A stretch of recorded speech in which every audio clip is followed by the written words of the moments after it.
Okay, just a quick video for 21K 9, which is going to be like a pre-release version, because I'm still working on some stuff. A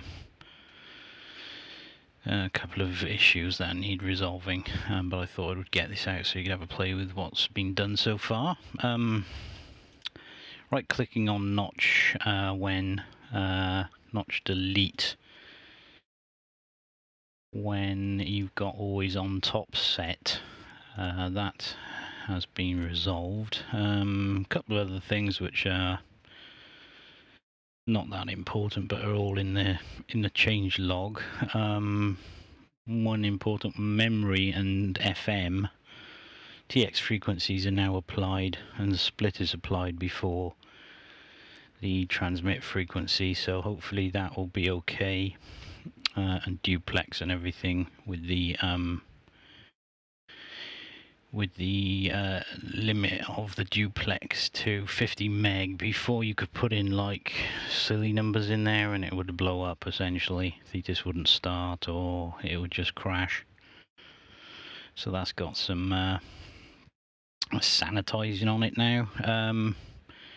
Mouse cursor, if you notice down there, like the hover over the seconds, so that's correct, 8 seconds worth, and 100, well, negative 110 would be there, so that's okay. If you're on twin, then it was 8 seconds before, now it's only going to be like 4 max. So that's that, and of course 100 is about there, and 125, so those are all fixed in the transmit modes as well.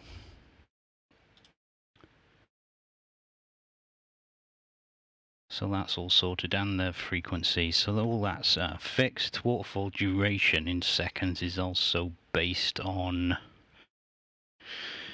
frame rate, so if you had I don't know, 30 frames a second, we've now got well twice as long to reach the bottom. So that's all done, and you can alter the frame rate update here as well, so every 17th frame. So now the duration will be massive, 73 seconds worth to fill that up. So that's all sorted. Couple of crash related things due to color changes in alpha, due to the multi-threading of the display, and that's now resolved. Couple of other things as well. Okay, some interesting stuff. You can have a fill line, so active peak. Previously it was like that, so it was permanently filled. Now you can have it as a hollow, so it's a line, and you can specify like a peak hold. So if we take peak hold off, so everything will start dropping straight away, put 5 seconds worth in there. No, peak hold for 5, and it's also now got a drop in dBms per second. So if you want to drop 6 dB a second, it's like that, or 30 dB a second without any hold at all. So there's all those sorts of settings there now for that, and you can do that for RX1 and RX2. Also, peak blobs have got a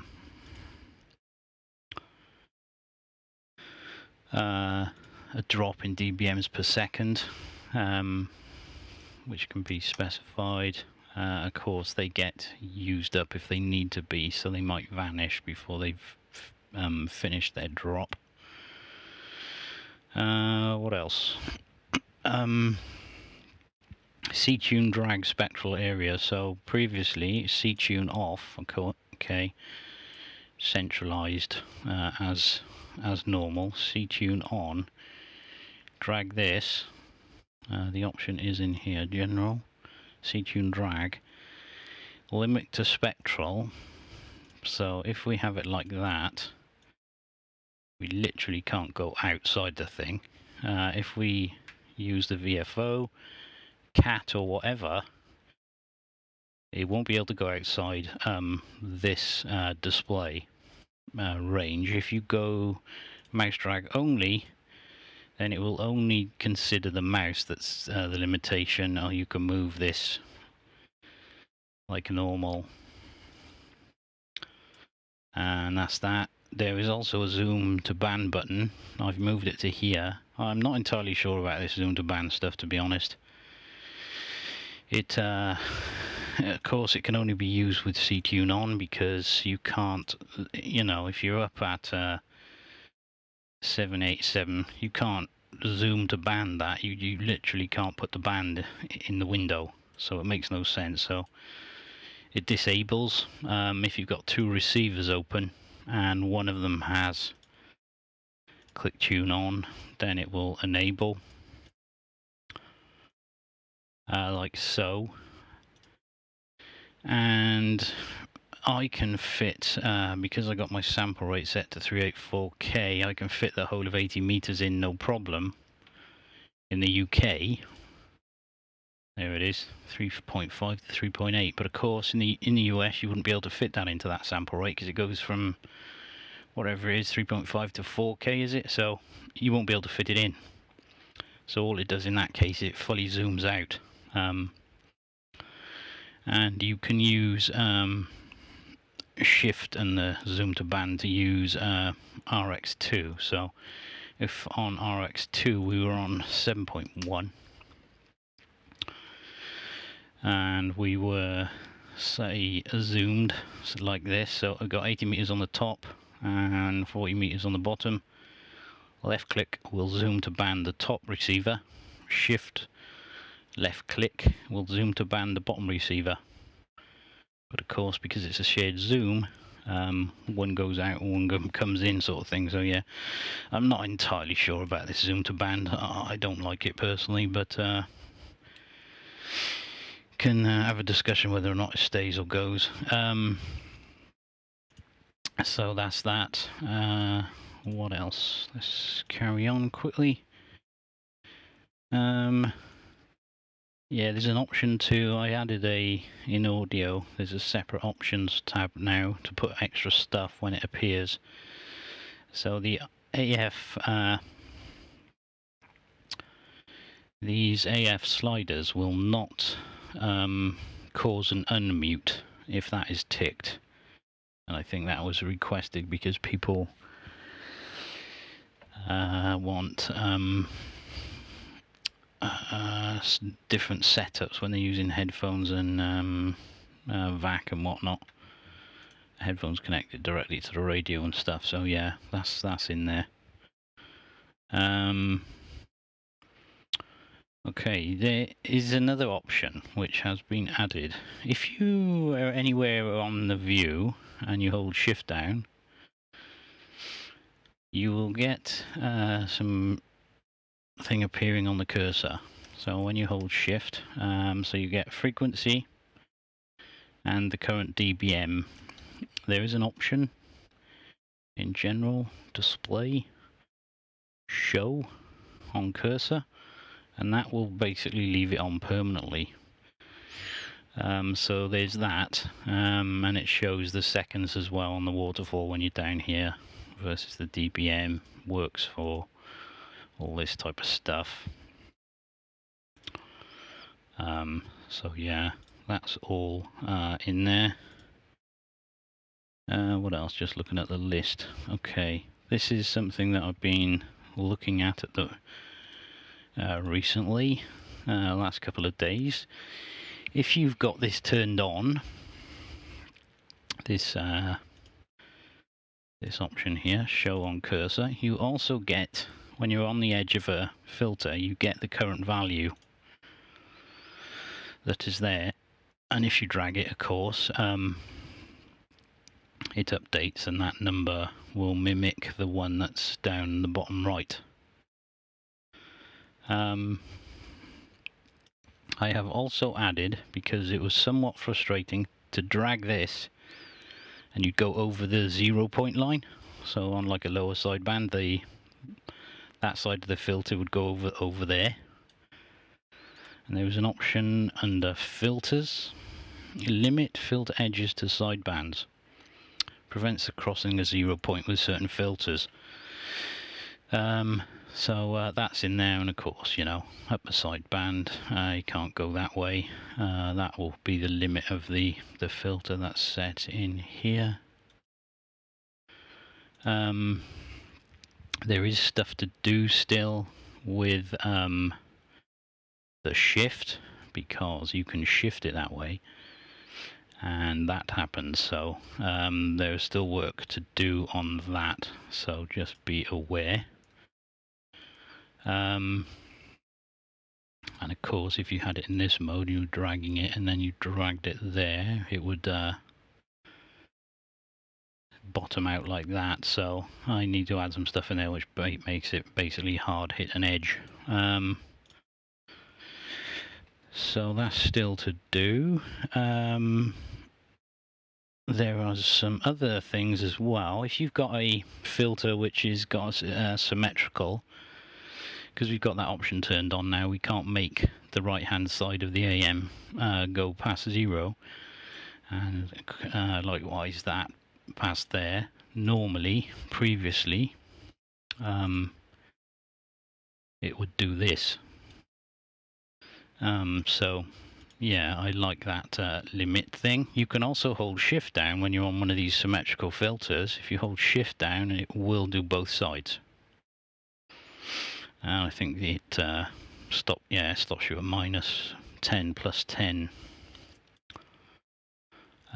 So yeah, that's in there. So hold shift. Of course, that works on SAM, DSB, and all those others. So yeah, just hold shift for that. We've moved over. Well, I've moved over to Visual Studio 2022. There has been a new WDSP release, although I'm not sure Warren's updated the version numbers yet. A couple of improvements with loops related to pure signal. If you've got this on and use a mouse wheel on here, that switches off. The auto noise floor compensation stuff, or dragging this, of course, that was in a previous update. VAR ratio has returned on here to update all the time, even though you're on forced. So that's that. And the last thing, which is of the biggest change, DirectX has had I've had a relook at the way the images or the frames are rendered, and now they're rendered into a 2-buffer, what they call swap chain. And what it has resulted in is a far more responsive front end, for me anyway, in terms of Windows 10. Like these numbers down here, prior to doing this work on DirectX, these were actually not updating very quickly. It was if the UI side of things was still a little bit bogged down when you started getting into high frame rates. But that has now totally vanished. So there may be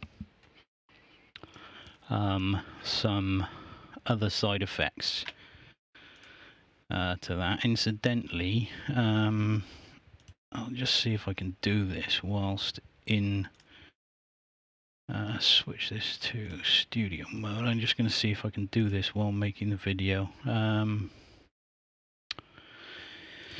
Let's just see if we can't show you this. What it has resulted in is that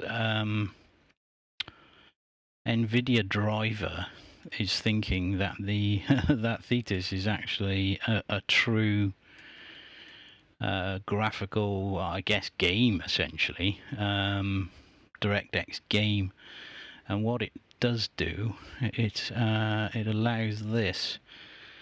So this is from a graphics card, the performance overlay stuff for NVIDIA, and you can change the if I change the frame rate here, you can see that it's actually altering it on the NVIDIA overlay stuff. So if I was to go for like 20 FPS in Thetis, we get 20 FPS up there. If I go for 144 in Thetis, which all my screens are 60 Hz, so it's not going to do that, and the red light's going to come on up here. I can turn VSync off, which previously would allow that to happen, and it does allow that to happen on this computer if I'm not doing anything, I think, on monitor 2 that's graphic related, like GPU DirectX type related. So yeah, keep that in mind. Not sure if it's going to be a problem. But it is quite a big change in there related to that, so just a heads up.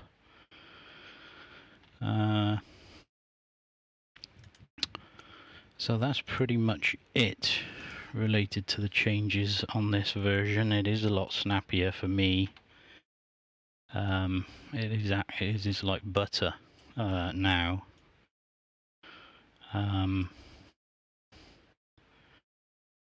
So yeah, it's definitely improved things for this PC, but whether or not it has an impact on others, I don't know. Of course, I can put in an option which will allow it to use the old method on restart,